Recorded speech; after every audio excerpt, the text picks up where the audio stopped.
It's your girl LA The Life, and I have a really special guest with me today, and I'm going to allow him to introduce himself. Even though he is already popping and doing his thing, just in case he's new to y'all, how about you introduce who you are? Light skin, motherfucking body. Some people call me LSB. Some people call me Mr. Worldwide. I'm not go by all of that, so whatever you want to call me. Okay, y'all heard it from him. So we're gonna get right into this interview.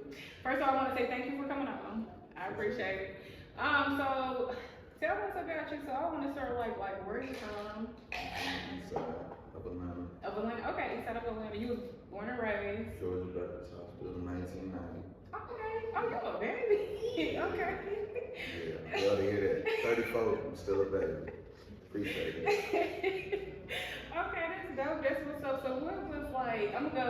What was middle school? Middle school? Yeah. Well, let me say this. I'm sorry. You said you was raised in church. Okay, so were you in a single parent home, or was it mom and My dad? dad lived in the Bahamas, so my mom always been, the provider. She had 3 jobs, 3 sons. Okay. She had a job per son, that's what I used to say. Oh, child person. What your mama used to do? She was a teacher. She was like working like at Family Dollar. She was working in like security. She did warehouse jobs. She always stayed hustling. So she was a hustler. That's where I get it from. Okay, that's what's up. That's dope. So you a Bahamian? Your dad is? Bahamian, yep. Okay, I said it wrong. I'm 50% Bahamian. Bahamian. Get me right. Got to. Get me right. Got to get you right. So have you ever been? To the Bahamas? Mm-hmm. I went for the first time when I was 28 for my 28th birthday. I Okay. went on a cruise, so I didn't get to stay as long as I would have liked it to. And then the pandemic happened, so I'm planning a trip for 2025. Okay. That'll be my 35th birthday. Bring my son with me, let him meet my dad, and do some time to shit. Life has been too short lately.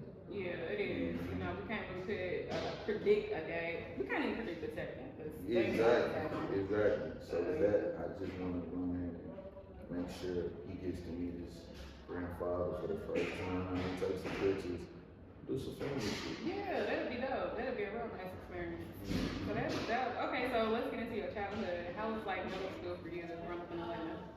Okay, so 1 through 7, I was in Columbia, South Carolina. And when I was 7 years old, I did a Showtime at the Apollo.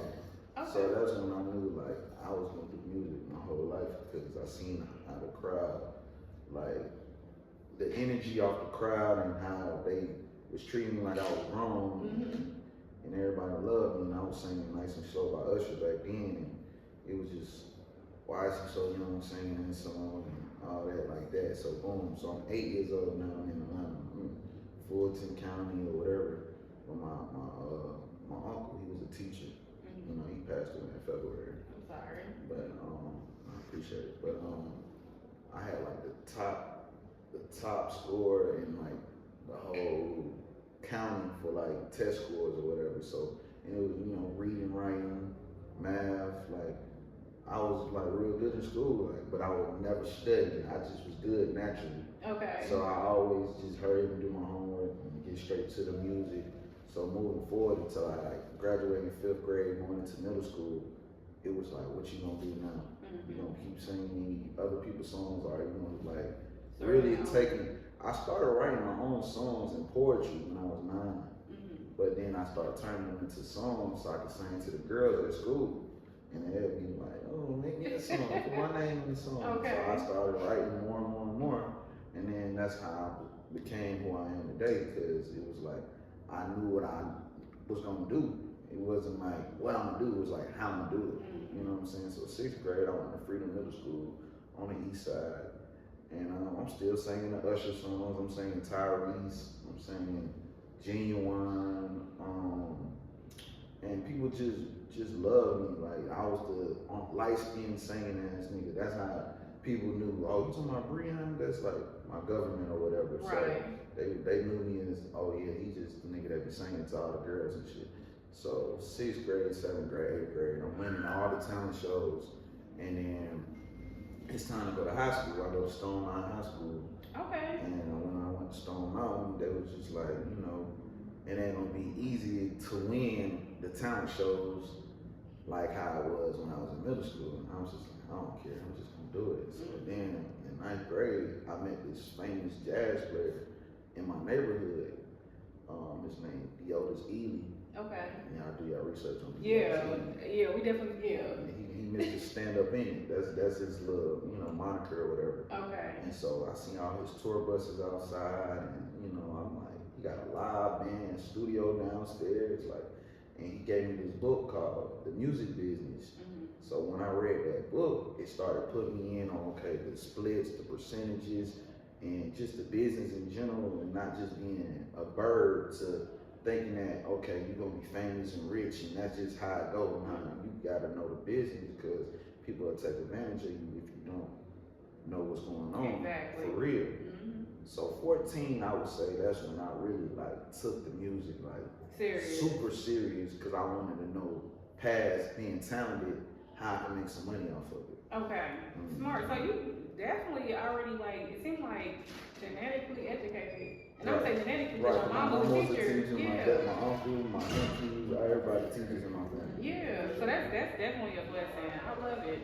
So when did you start rapping? Because I know you said you started out singing. When did you start getting into rapping? So my cousins are in Travis Porter. So back in the day when we was in high school, they started getting a buzz when we in 9th grade, 10th grade, 11th grade. They had this thing called Black Mob. And it was go to all the skating rings when they had the lock-ins and things like that. They were performing. They got famous in the streets. Okay. When they got famous, I'm recording with one of the members of the group was my first cousin, so he got a studio at the house, and some kind of way, my auntie and my mom, they moved directly by each other when we went to Stevenson. So when we went to Stevenson, my mom a teacher, so she gone during the day, and my auntie, she worked in the strip club, so she gone at night. So I go to his house in the daytime, and then he'd come to my house at night, and we would be going back and forth recording songs or whatever. So basically, he was just like, bro, you can't be one of them soft-ass, sensitive, heartbroken R&B singers. You gotta come like how we come in and tell your story. Don't be trying to imitate the other dudes because you don't know what they got going on. They half man, half woman. We don't know what they got going on. Just stick to, you don't gotta be a street nigga on R&B, but just portray yourself as you. Okay. And that's when the rapping and singing came together, and I kind of merged them into each other because we used to freestyle all the time. So I was naturally good at freestyling, but I just never wanted to be called a rapper. Right. Because I knew I came from singing, so I just stuck to the R&B until one day we made our song together, and then I had to kind of rap with it. So once I started putting my freestyling with my R&B, it was over with. Dope. So, okay, so I know a little bit about your background, a little bit. So I do know that you got some, chill on. Oh yeah, for sure. So I like to talk about that too because I wanted to be able, if somebody has that background, maybe they can look at this and be inspired by what they hear from your story. I mean, for me, I feel like all black men are targeted to go to jail. Whether my first time going to jail, I was 19. It was I just collected a bunch of tickets, and when you collect a bunch of tickets and you don't go to court for them, you know what I'm saying? You're gonna get warrants. And I went to jail and I did my time, and then after 19, I really didn't go to jail that often. But then when I got my Challenger, oh, you got to, because you know later at the Target. 2015, I got a navy blue Challenger. Okay. This is my baby. This is the one. I had it for 5 years, so they thought I was a dope boy. And me smoking weed in my car didn't make me no better. So I go to jail for weed because at this time it's not legal. Right. You feel me? It's not even medicinal. It's nothing. You don't get no ticket. You going to jail. So I went to jail 4 times in 1 year, 2019. Been in the Challenger? Yeah. Dang. 4 times, the same officer pulling me over so he was targeting you. Target. That's why I said I got a target on my back because I'm black and I drive a Challenger. You know what I'm saying? And then we're gonna say this. I heard you saying the other one. Just because you light skinned, it didn't exclude you from getting no special treatment. I'm black. Right. They don't look at you like, oh, he's light skinned. Let's give him a break. Exactly. They look at it. He's a point blank period. So it's I don't be understanding the colorism that we have in our culture because it's You allowing us to break each other down, which allows them as another race to feel like it's easier, you know, separate them, and now we can take over the world. Because if they not together, then on political issues or anything that's going on in real life in different countries, we already divided as a people. So if we divided as a people, is, you know, it's not each one teach one, it's do something else, and I know this one ain't gonna do nothing about it because they gonna kill each other off anyway. Exactly. So it's really like, that's my life. Like, I know that if you deal with the wrong people, the wrong consequences gonna come with it. Yeah. So I kind of just try to stay vibrant and just stay in good, you know, spirit, and just everybody I keep around me, the energy is just good blessings, and it ain't nobody trying to stab nobody in the back, because once you show us that's how you are, we kicking you up out of the dream team. As you can see, I put a lot of money and blood, sweat, and tears in this jury because it symbolized all the hard work that we put in over the years. You know what I'm saying? And it's just like, I'm all about family. Like, me and him, we've been rocking Ace Boogie. We've been rocking for 4 years, going on 5 years. You know, other people in the dream team, we've been rocking since 2017, 2016, 2015. So it's a family. More than anything, we all play our part, and we all got the ultimate goal of winning together. I know that's right. Yeah. So basically, 2019, 2021, 2022, 2023, like I can't stay away from going to jail for some reason, but I've been working on it. Okay. I've been working on it. So what made you change? What made you start like, okay, I'm tired of this, I gotta start doing something different? I just feel like it's not me. Like, if it was me and I was out here beating people up, shooting at people, doing stuff like that, supposed to get you in jail. Yeah. I'm getting in jail for mistaken identity. You know, somebody that said it was me that wasn't me for real. You know, shit like that. Uncontrollable, what I call it, isolated incidents. That's what I call it. Okay. You feel me? So it's like, if I gotta go through just to keep myself from being, I'm not a felon. You know, so I ain't doing nothing too crazy. I just don't get on probation for weed, for real. And that's it. Okay. All right. So once you started focusing on you, like, okay, what did you start doing as far as like music? I've been doing music this whole time. So like 2015 is when I became Light Skin Bobby in Miami. I did a show in front of like 5,000 people. Oh wow. And it's called Art Bowser. They do it yearly in December. Okay. So December 2015, I became Light Skin Bobby, and they was just loving the energy and the performance that I did in front of them. They said, you know, the way you control the crowd is like through a light skin Bobby Brown. So it just stuck, you know what I'm saying? And ever since then, it's like I got two different lives. Like, it's the Breon life and then it's the light skin Bobby life, and sometimes they merge together, and it's kind of like, I know what's going on, but people in the world have trouble sometimes trying to figure out trying to separate the two. Because I'm still one person, but that's my music and entertainment life, and then I got my personal life. So it's like I got people in my real family that calling me Breon my whole life, calling me Bobby now. Okay, dope. That's what's up. All right, so let's talk about music. Like, what are some great things that you have done as far as music? Because I think I seen your bio like MTV. Oh yeah. So 2022 November, same day Takeoff passed away, I shot this show with Tammy Roman called Caught in the Act, Unfaithful. Yes. And it went viral. Okay. Season 2, episode 5. Okay, season 2, episode 5. Make sure y'all check that out. I know I seen the one with Big Sexy in it. It was hilarious. Yeah. That was hilarious. So yeah, definitely gotta check it out. And then I did Divorce Court that same year. Okay. And so that was my TV premiere, Divorce Court, and producers from Divorce Court got me on the MTV show, and now we're working on another show called Couples Retreat. So yeah, I'm just trying to get my footprints on the TV world, acting world, and take that and make the money and do some clothing lines and get some real estate. Like, I'm really invested in entrepreneurship. Yeah. So I feel like my income's got to be 5 to 10 incomes. Okay, because one ain't gonna get it. Yeah, Especially in this recession we got going on right now. I'm scared to keep it. $500 on me For now. real. Because it's like so many people hurting. I don't want to have to hurt nobody because you hurt. Yes, You feel me? exactly. So I just try to stay to myself and the ones that been around when I had $50 in my pocket. Right, You yeah. know what I'm saying? I keep my real ones around me and I move accordingly. Like I even stay by myself a lot. You know? Right, and that's the best way. I just like to let people know like you can do this. You just gotta focus in on getting the money. And once you figure out the way you gonna get the money, then put it all in the pot and gumbo it up.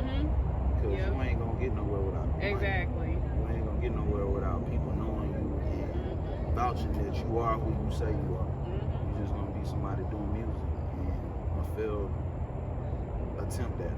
Exactly. And I'm not one of those. So Exactly. you know, I've been elevating every year in my career, more and more things going on. And I think that will separate me from the rest.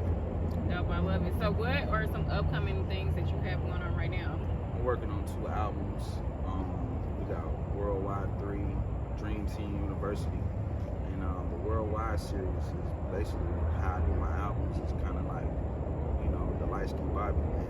It's me introducing Light Skin Bobby to the world. That was in October 2018. That was my first album. And then I put out Worldwide in 2019 to introduce people to the rapping side of it. You get what I'm saying? Yeah. Not just R&B, but the rapping side. So that was like a collaboration tape. And after that, it came with Last of a Dying Breed 2020. Right before the pandemic, literally March 13th. Oh, wow. Right. So that really kind of like could have been some bullshit because I wasn't able to promote it, but I took the lemons and made lemonade. I know that's started right. going to Miami and shooting videos and Cali and all these different places. During the pandemic. In the pandemic, Yeah. I was in Chicago, I was in Florida, New York, like everywhere for real. That's what I'm saying. If the pandemic didn't teach nobody nothing, it definitely should have taught them how to hustle because that's when you had to come up with all kind of stuff. And then just definitely go crazy. You know, especially it was limited because of the pandemic, but shoot, people out here making their moves. Listen, if you wasn't plugged in, I will plug you in. I I always call yeah. myself the plug to the socket. You know what I'm saying? So it's like you always gotta have multiple ways to make money. Like, Exactly. this is what makes it easier to sit here with you because financially I'm already stable in my mind first and then the physical second. You know what I'm saying? Because you gotta have your mind right when the money comes or you're gonna fuck it up. Yeah. Because I don't fuck up the money a lot. And the money is key. Putting in that work is key. And I'm just go biblical. What the Bible says: if a man don't work, a man don't eat. So you definitely got to put the work in. And I eat what I kill. I heard that. I heard that just like that. So yeah, I'm working on Worldwide 3, Dream Team University, and then I got Last of a Dying Breed 2.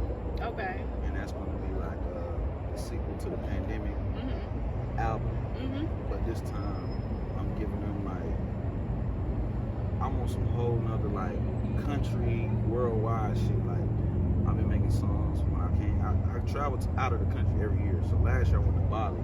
So I got some songs from when I was in Bali. When I got back from Bali, you know what I'm saying? Things that I was doing in California, Miami, Vegas, just the touring life. Like, that's like opened my eyes to a whole nother side that I didn't even know I had inside me.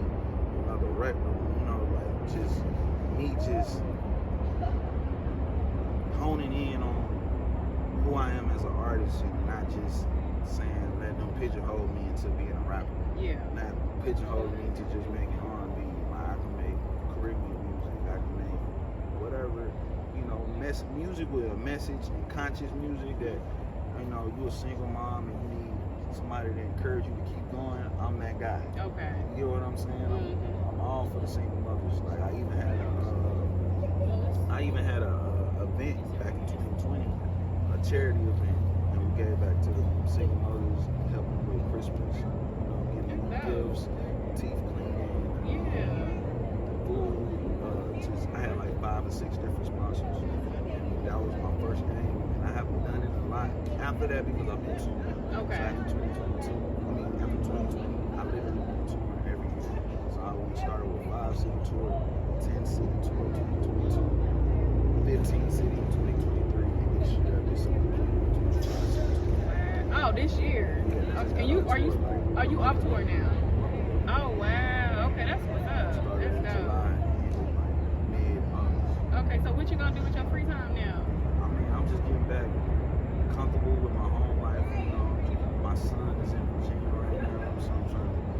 stack my money to the ceiling so I can get him back here because it's kind of like hurting me that he all the way over there and I'm used to him being with me every other week. Yeah. You know what I'm saying? So I'm just honing in on getting this money and what can I invest it in to make me some residual income so I can make money in my sleep. Yes. So I want to say this. So I want to thank you for coming. For sure. Oh, first of all, let's get your social media information because I want people to be able to follow you. Well, you know, I'm light skinned Bobby. I keep it very simple. LIGHTSKINBOBBY. No underscores, no question marks. It's just at light skinned Bobby. I don't be on my Twitter or my TikTok like that, but I have them as well. Just put me in Google. I'm light skinned Bobby. You know what I'm saying? It's only one me. You either gonna put it in all together, or you gonna put light skin one word, Bobby another word. I'm pulling up.